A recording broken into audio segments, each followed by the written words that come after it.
In the UK, at the end of an advert for some kind of alcoholic beverage, it will always say, for the facts, go to drinkaware.co.uk. But no one ever goes to drinkaware.co.uk. Until now. I have taken it upon myself to get the facts at drinkaware.co.uk. This is not sponsored by drinkaware.co.uk. And so, like promised in my video about my experiences with alcohol, here is a video about drinking responsibly, according to what the UK government advises. Before we begin, we need to understand units, because the guidelines aren't based per drink, they're based per unit, and 1 unit does not equal 1 drink. It's very specific, I have no idea how they work it out. So this is what 1 unit looks like. 250 mils of 4% beer, 76 mils of 13% wine, 218 mils of 4.5% cider, 25 mils of 40% spirit, and 250 mils of 4% alcopop. Okay, now we understand units.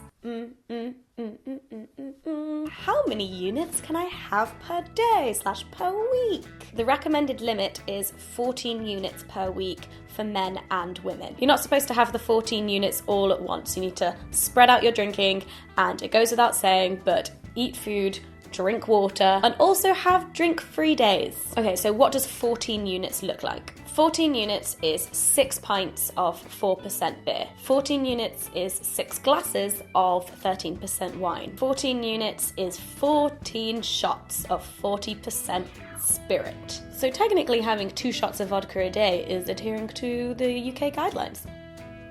So there you go, there's your facts. Now you don't have to go to the website because I did it for you. You're welcome. Also, I just wanted to talk about binge drinking for a moment. Obviously, the sensible advice would be just don't do it, but the reality is that some of us will binge drink every now and then. So let's talk about ways to binge drink safely. First of all, eat something. Line your stomach. This goes for any time you're going out, whether you're planning on drinking a little or a lot. I hear so many people saying things like, oh, if you don't eat anything, then you get drunk quicker and cheaper. And no, don't do that. Also, drink water. A good practice to get into is alternating alcoholic drinks with tap water. I'll have a pint and then I'll have some water, and then I'll have a pint and then I'll have some water. Usually you forget to do that, and instead when you get home you just down buckets of water before going to sleep. Drink slowly and over a long period of time. This advice really works for all that day drinking that we do in summer. Start drinking at noon, have some casual afternoon drinks, turns into dinner and then evening drinks, and then maybe you go out, and before you know it you've been drinking solidly for 12 hours, but you don't feel that drunk because it's been paced out and you've drunk a lot of water and you've had some food.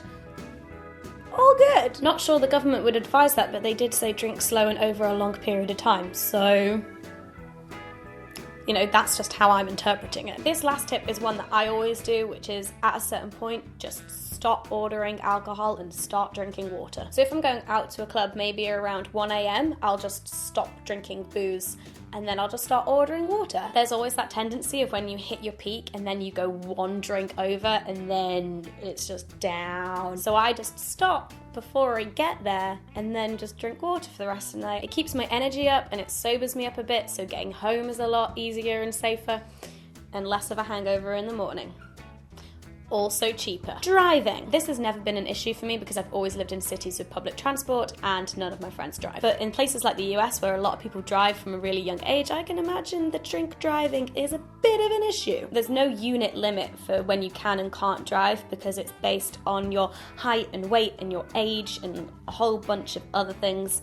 So my advice would just be don't. If you know you're going to be driving, just don't drink. Just save yourself the hassle of measuring what you can and can't have. Just don't. Other general advice would be to have a buddy, look out for your friends and make sure they're looking out for you. If you are going to vomit, there are a few different types of vomiting from alcohol. I'm going to talk about 3 of them. The first one, dead to the world. This means you went too far, you're being sick, and you're done. You're done for the night. You're just going to carry on vomiting until it's all gone, drink some water, brush your teeth, and then go to bed. That's what you're going to do. The second is the tactical chunder. I have never done this. I don't think I'm capable of doing it, but quite a lot of my friends at university, when they knew that they'd drunk too much, would just sneak off, go vomit, and then just come back and they'd be fine. I don't get it. And the third one is the morning after vom, which I think is the worst one because then you're like sober and vomiting, whereas if you did it the night before, you'd be drunk and vomiting and not like fully conscious of what's going on. But being sober and vomiting is just the worst because you're just fully present and you know exactly what's happening and you're feeling all of it. Ooh. So yeah, vomiting, that happens. Try and avoid it by eating food and drinking water and not drinking so much. Oh, another thing, be careful of alcoholic drinks that don't taste like alcohol. That's where they get you.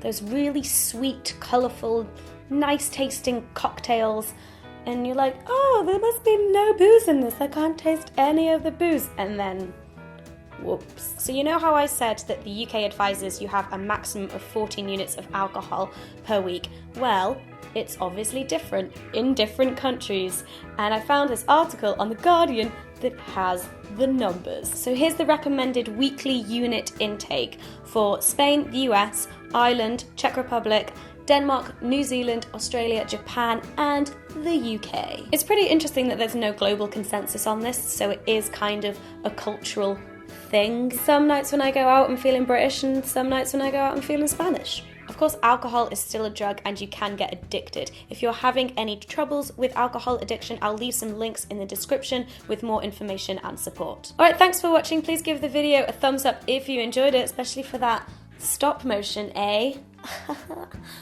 I tried. Let me know in the comments what you think about the units thing. Because it's different in every country, do you think that we should take it seriously or no? I hope you're having a great day. Don't forget to subscribe because I make new videos every week. Bye!